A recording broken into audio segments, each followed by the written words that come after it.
भारत माँ के भाल पर सजी स्वर्णिम बिंदी हूँ। मैं भारत की बेटी, आपकी अपनी हिंदी हूँ। इंटरनेशनल मदर लैंग्वेज डे 21 फरवरी को मनाया जाता है। ये शायद हम में से कई लोगों को ये बात पता भी नहीं होगी। तो चलिए इसके बारे में आपको कुछ बताती हूँ।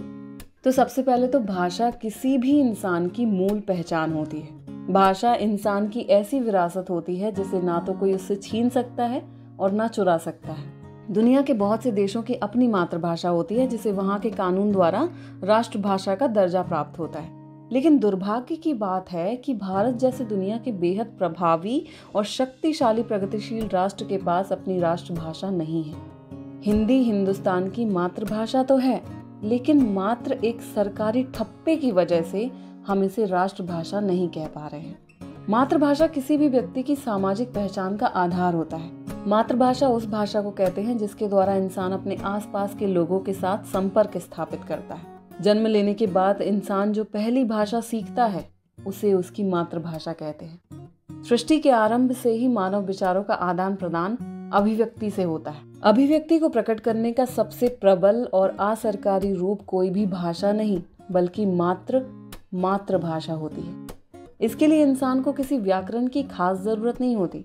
जैसे पंजाब में पैदा हुए बच्चे को पंजाबी सीखने के लिए किसी क्लास की जरूरत नहीं होगी। लेकिन हाँ, इस भाषा में निपुण होने के लिए उसको शिक्षा लेनी चाहिए और ऐसा करने से उसके व्यक्तित्व में निखार ही आएगा। परंतु हो सकता है एक पंजाबी बच्चे को हिंदी सीखने में दिक्कत हो क्योंकि उसके लिए यह मातृभाषा नहीं है। इसी तरह इंग्लैंड में पैदा हुए बच्चे के लिए अंग्रेजी सीखना बाएं हाथ का खेल है, लेकिन एक चीनी युवा के लिए अंग्रेजी टेढ़ी खीर साबित हो सकती है। मानव समाज में कई दफा हमें मानव अधिकारों के हनन के साथ साथ मातृभाषा के उपयोग को भी गलत बताया जाता है। ऐसी ही स्थिति पैदा हुई थी 21 फरवरी 1952 को बांग्लादेश में। दरअसल 1947 में भारत के विभाजन के बाद पाकिस्तान ने पूर्वी पाकिस्तान में उर्दू को राष्ट्रीय भाषा घोषित कर दिया था, लेकिन इस क्षेत्र में बंगला बोलने वाले लोग ज्यादा थे। 1952 में जब अन्य भाषाओं को पूर्वी पाकिस्तान में अमान्य घोषित किया गया तो ढाका विश्वविद्यालय के छात्रों और आम नागरिकों ने आंदोलन छेड़ दिया। आंदोलन को रोकने के लिए पुलिस ने छात्रों और प्रदर्शनकारियों पर गोलियां चलानी शुरू कर दी, जिनमें कई छात्रों की मौत हो गई। अपनी मातृभाषा के हक में लड़ते हुए मारे गए शहीदों की ही याद में 21 फरवरी को मातृभाषा दिवस के रूप में मनाया जाता है।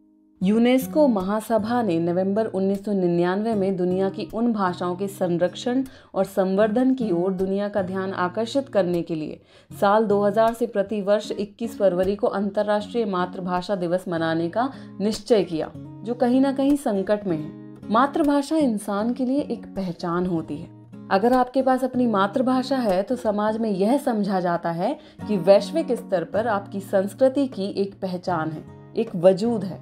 आपके पास अपने समाज में अपनी बात उठाने का एक सशक्त हथियार है। लेकिन कई बार लोग तथाकथित आधुनिकता के रंग में सभ्य और प्रगतिशील दिखने की चाह में अपनी मातृभाषा को सार्वजनिक स्थल पर बोलने में शर्माते हैं, जो बेहद अशोभनीय व्यवहार है। आज कई लोग भारत की मातृभाषा यानी हिंदी को बोलने में शर्माते हैं। बिजनेस वर्ल्ड और कॉर्पोरेट जगत में तो हिंदी बोलने वालों को गंवार समझा जाता है। ऐसे तथाकथित लोगों के लिए गांधी जी ने कहा था कि मातृभाषा का अनादर माँ के अनादर के बराबर है। भारत के सभी लोगों को यह याद रखना चाहिए कि हिंदी मात्र भाषा नहीं, मातृभाषा है। हिंदी हिंदुस्तान को बांधती है। नव जागरण और स्वतंत्रता आंदोलन में स्वामी दयानंद से लेकर विवेकानंद तक लोगों को जगाने के अभियान की भाषा हिंदी ही बनी। गांधी ने भाषा की इस शक्ति को पहचाना और करोड़ों लोगों में राष्ट्रभक्ति का ज्वार पैदा किया तो उसका माध्यम हिंदी ही बनी थी। लेकिन यह किसी दुर्भाग्य से कम नहीं कि जिस हिंदी को हजारों लेखकों ने अपनी कर्मभूमि बनाया, जिसे कई स्वतंत्रता सेनानियों ने भी देश की शान बताया, उसे देश के संविधान में राष्ट्रभाषा नहीं बल्कि राजभाषा की ही उपाधि दी गई। जाति और भाषा के नाम पर राजनीति करने वाले चंद राजनेताओं के निजी और तुच्छ स्वार्थों की वजह से देश का सम्मान बनने वाली भाषा सिर्फ राजभाषा तक ही सीमित रह गई। रही सही कसर आज के बाजारीकरण ने पूरी कर दी, जिस पर सिर्फ अंग्रेजी की पकड़ है। चलिए 2 लाइन सुनाकर आज की बात पर यहीं विराम लगाते हैं। तो वो 2 लाइन कुछ इस तरह हैं जो कि हमारी मातृभाषा पर है। ABCD याद है, ई भूल गए। बड़ी बेअदबी से हिंदुस्तानी हिंदी को ही भूल गए। मातृभाषा दिवस मनाकर मुझ पर करते एहसान, नहीं जानते वो खो चुके हैं अपनी ही पहचान। अंतर्राष्ट्रीय मातृभाषा दिवस की बहुत बहुत शुभकामनाएं। और दोस्तों, आशा करती हूँ आज का हमारा ये वीडियो आपको बहुत पसंद आया होगा। और आप सभी से निवेदन है कि जो अपनी मातृभाषा बोलने पर आप शर्म दिखाते हैं, वो शर्म को गर्व में बदल दीजिए, क्योंकि वो आपकी मातृभाषा है।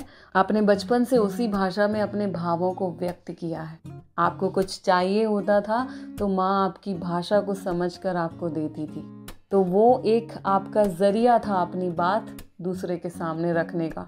तो बड़े होकर आप कैसे भूल गए कि वो मातृभाषा आपकी माँ से कम नहीं है। तो अपनी मातृभाषा को हमेशा अपने गले से लगा कर रखिए, हमेशा अपने जहन में रखिए। भले ही आप इंग्लिश बोलें, भले ही आप कोई भी भाषा बोलें, लेकिन मातृभाषा की एक अपनी ही अलग जगह है। तो चलिए, अब मैं इजाज़त लेती हूँ यहाँ से जाने की, और अगले वीडियो में ज़रूर कुछ ना कुछ अच्छा आपके लिए लेकर आऊँगी। और ये वीडियो अगर आपको पसंद आई हो और मेरी बात आपको सही लगी हो तो लाइक बटन पर प्रेस करना मत भूलिएगा, और हमारे चैनल को सब्सक्राइब ज़रूर कीजिएगा, ठीक है। और कुछ भी आप मुझे कहना चाहते हैं तो कमेंट बॉक्स आपके लिए ही है। तो चलिए चलती हूँ, मिलूंगी अगली वीडियो में। तब तक के लिए अलविदा।